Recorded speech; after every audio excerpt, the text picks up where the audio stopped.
Okay, I'm Anuradha Nehru. I'm a Kuchipudi dance teacher. Kuchipudi is one of 8 Indian classical styles, and it comes from a village called Kuchipudi, which is in the state of Andhra Pradesh. An interesting fact about Kuchipudi is it used to be an all-male dance form.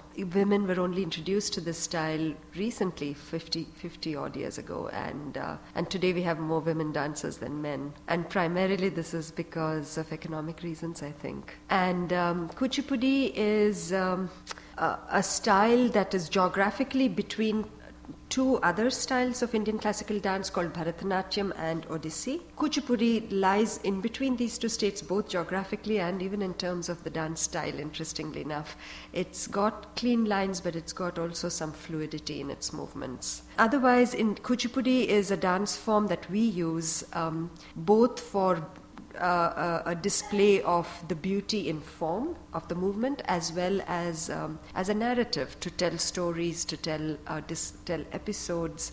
We can pretty much tell any story with the use of our gestures. We have a very extensive language of hand gestures, and when that's accompanied with the facial expression, which is an important part of Indian dance, that forms the core of the narrative element of our dance. I started learning actually a different style of dance called Bharatanatyam, which is from the state of Tamil Nadu.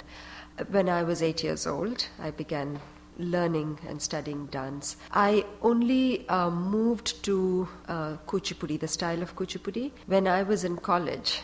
I started learning Kuchipudi more by chance because the dance institute that I went to did not have a Bharatanatyam teacher but had a Kuchipudi teacher, and I decided to take it. And once I started learning Kuchipudi, I've never stopped. I fell in love with the style, especially when I met my Guru Vempati Chinnasatyam, which was a couple of years later.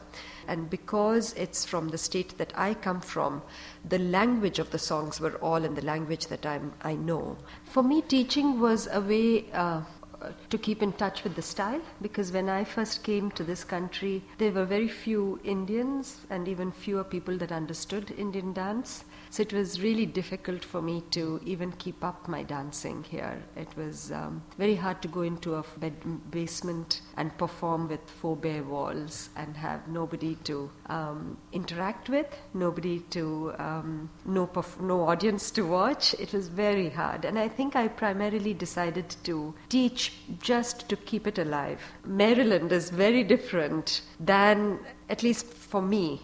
Maybe Maryland was always the same, but it hadn't opened up to me when I first came. Teaching was really the only way I could keep it alive, and through the community organizations we got performing opportunities, and really it was interesting that my performance career really was at its peak when I was in India. And coming here, I moved into, even though I was quite young, I moved into teaching primarily because of a lack of opportunities. The company is small, but the community is much larger, and we have, Kalanidhi has now a fairly good support base in the area. I just feel that in the last few years, these opportunities are just ever widening.